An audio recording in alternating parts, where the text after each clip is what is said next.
Bismillahirrahmanirrahim. Sekarang yang berikutnya adalah pantangan-pantangan ihram, ya, larangan-larangan ihram.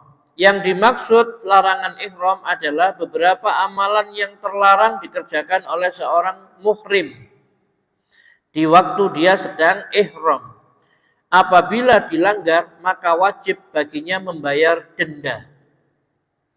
Dam tadi ya, berpuasa atau memberi makan orang miskin. Jadi kalau melanggar dia bayar dam atau berpuasa atau memberi makan orang miskin. Tergantung pelanggaran yang dilakukan. Ya, kalau pelanggarannya ringan tidak bayar dam, Pak. Ya. Misalkan dia ini hanya misalnya nyabut bulu ketiak, ya tidak harus nyembelih onta. Ya. Berat sekali nanti kalau gitu ya. Untuk yang berat-berat itu nanti baru kena dam. Ya. Larangan-larangan itu apa? Yang pertama menutup kepala dengan penutup apapun, dengan peci kah, dengan surban kah. Ya. Pokoknya kepala ini saat ihram ya tidak boleh ditutup. Ya, seperti itu. Kalau tidak nempel tidak apa-apa. Kalau pakai payung tidak apa-apa. Ya. Kalau nempel yang tidak boleh. Ya. Hampir di bawah atap ini tidak apa-apa. Ya. Pokoknya tidak boleh itu menutup kepala dengan penutup apapun. Ya. 2, menggunduli rambut kepala atau mencukur sebagiannya walaupun hanya sedikit. Baik rambut kepalanya sendiri ataupun kepalanya orang lain. Nyukur dia, Pak, bantu temannya, Pak aku gatel Pak walaupun gatel itu tidak boleh dicukur. Nanti kalau dicukur dia bayar istilahnya kena sanksi tadi ya, puasa atau memberi makan orang miskin ya. Kemudian yang ketiga memotong kuku, baik kuku tangan maupun kaki ya. Nah, memakai minyak wangi tidak boleh ya. Tidak boleh memakai minyak wangi. Memakai pakaian yang berjahit. Yang keenam, membunuh binatang buruan. Ya. Jadi ketika sedang ihram itu tidak boleh berburu. Ya. Allah katakan, ya ayyuhalladzina amanu la taqtulus sayda wa antum hurum. Wahai orang-orang beriman, jangan kalian membunuh binatang buruan ketika kalian sedang ihram. Sedang ihram berburu, ya tidak boleh, Pak ya. Nah, ini nanti gantinya kalau dia ini berburu binatang misalkan besarnya seperti kambing misalkan ya, seperti menjangan atau kijang atau apa mungkin begitu ya, kalau ada sejenis, ada enggak di Arab kayak gitu ya. Pokoknya binatang buruan yang kira-kira besarnya seperti kambing, maka dendanya nanti dia harus ganti seperti yang semisal dengan kambing ya. Kalau besar dia harus ya. Kalau kan nyamuk bukan binatang buruan, Pak. Nyamuk kalau ganggu dibunuh enggak apa-apa ya. Nah, seperti itu ya. Seperti itu. Misalkan ada ular, tidak apa-apa dibunuh karena ular itu mengganggu ya. Begitu. Melakukan hal-hal yang merupakan pembuka ya untuk mengarah kepada ya berkumpul suami istri seperti mencium dan lain sebagainya. Nah, itu yang kena dam nanti itu ya, berat itu ya. Fala rafasa wala fusuqa wala jidala fil hajj, maka tidak boleh rafas, berbuat fasik dan berbantah-bantahan selama mengerjakan haji. Rafas adalah melakukan hal-hal yang mendorong pada ya yaitu ya berkumpul ya suami istri ya. Baik berupa perkataan maupun perbuatan. Jadi dilarang. Jadi siapa yang melaksanakan ibadah haji, dia meninggalkan rafas, dia meninggalkan berbuat fasik ya dan jidal, maka dia kembali ya sebagaimana anak yang baru lahir dari ibunya ya. Jadi dosa-dosanya diampuni orang berhaji kalau dia tidak rafas, tidak fusuk tadi dan tidak jidal ya begitu. Yang ke-8 melangsungkan akad nikah atau melamar. Ya. Memang keren lamaran di Mekah ya, di Ka'bah gitu ya. Ya. Tapi ini enggak boleh ya. La yankihul muhrim wala yunkihu wala yakhtub. Seorang yang sedang ihram tidak boleh menikah, menikahkan maupun melamar. Ya. Jadi orang yang sedang ibadah umroh atau haji itu tidak boleh menikah. Ya. Tidak boleh menikahkan juga tidak boleh. Ya. Melamar juga tidak boleh. Nah setelah selesai nanti haji atau umrohnya tadi, baru boleh. Ya. Kenapa? Iya ini masih dalam rangka dia ini masih ihram, tidak boleh. Ya. Iya. Sudah selesai maksudnya. Ya. Jadi yang dimaksud di sini dia ini masih proses melaksanakan ibadah umroh atau haji, itu tidak boleh. Ya. Kalau sudah selesai tidak apa-apa. Ya. Misalkan nih, saya dari Madinah ihram, ya toh?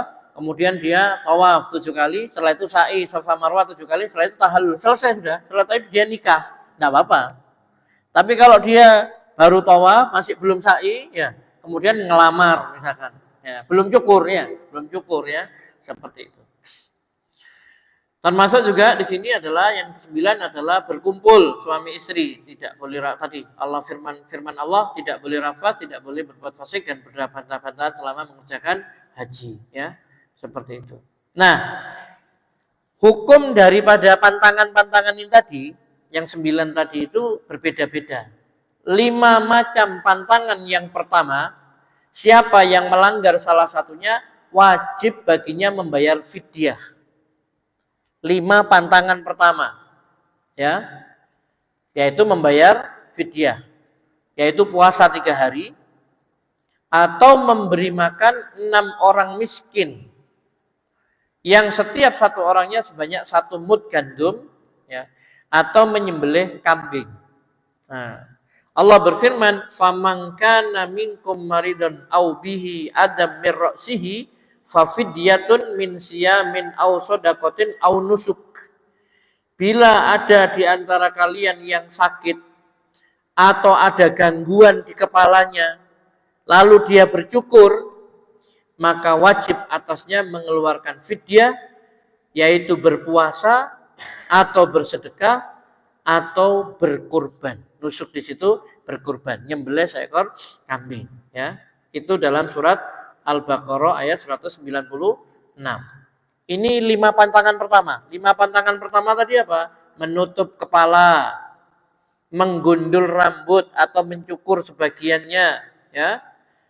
Memotong kuku, memakai minyak wangi, parfum, dan memakai pakaian yang berjahit.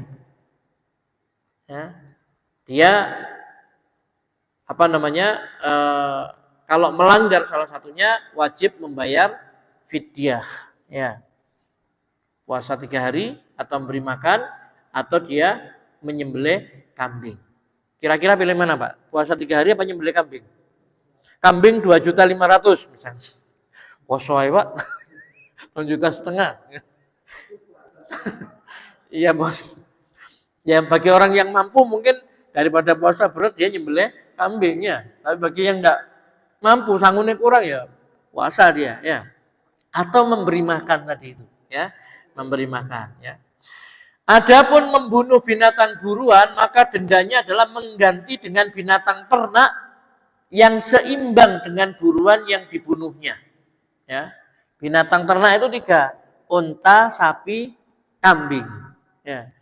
Jadi kalau dia ini membunuh binatang buruan, maka dia wajib mengganti, ya, dendanya itu dengan binatang ternak yang seimbang. Paham maksudnya, Pak, ya?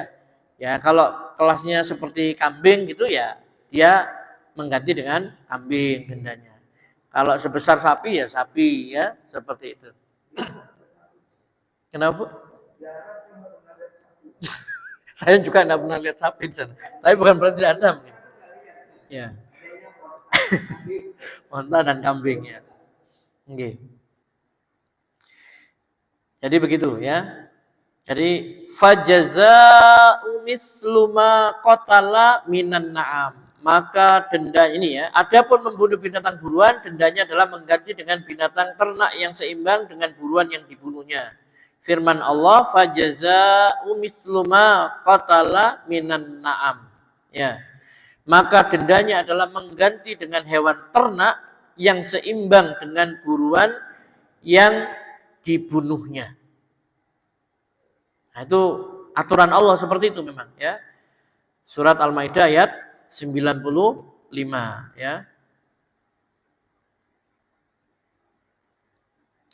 Pengertian yang seimbang, di sini ada penjelasannya. Pengertian yang seimbang ini sebagaimana ya dijelaskan oleh para sahabat, bila yang dibunuh adalah burung unta, maka dendanya adalah unta, ya, burung unta. Orang yang membunuh khimar, sapi liar, anjing hutan, dan unta liar, maka dendanya adalah seekor sapi. Membunuh kijang, dendanya seekor kambing. Ya. Membunuh kelinci, dendanya seekor anak kambing betina. Membunuh merpati, dendanya seekor kambing. Bila pelakunya tidak mendapatkan hewan yang seimbang dengan yang dibunuhnya, maka dia harus menilai harga hewan tersebut dengan dirham. Ini tidak nemu kambing ini, padahal yang diburu setara dengan kambing. Maka dia harus menilai kambing harganya berapa. Ya. Lalu dia mensedekahkan sebanyak itu. Bila dia tidak mampu, maka dia harus puasa untuk setiap untuk setiap satu mudnya setara puasa sehari, ya, begitu. Itu yang dilakukan oleh para sahabat, ya.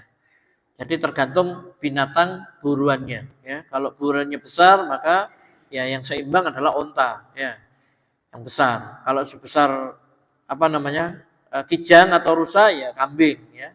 Kalau dia tidak mendapati binatang yang seimbang dengan yang diburu tadi, dia harus memperkirakan harga kambing itu berapa, kemudian dia bersedekah dengannya. Ya. Kalau tidak mampu dia puasa. Kalau tidak mampu dia puasa. Kemudian perbuatan yang mendorong pada persetubuhan, ya, yaitu berkumpulnya suami istri, maka pelakunya harus membayar dam, yaitu dengan menyembelih seekor kambing.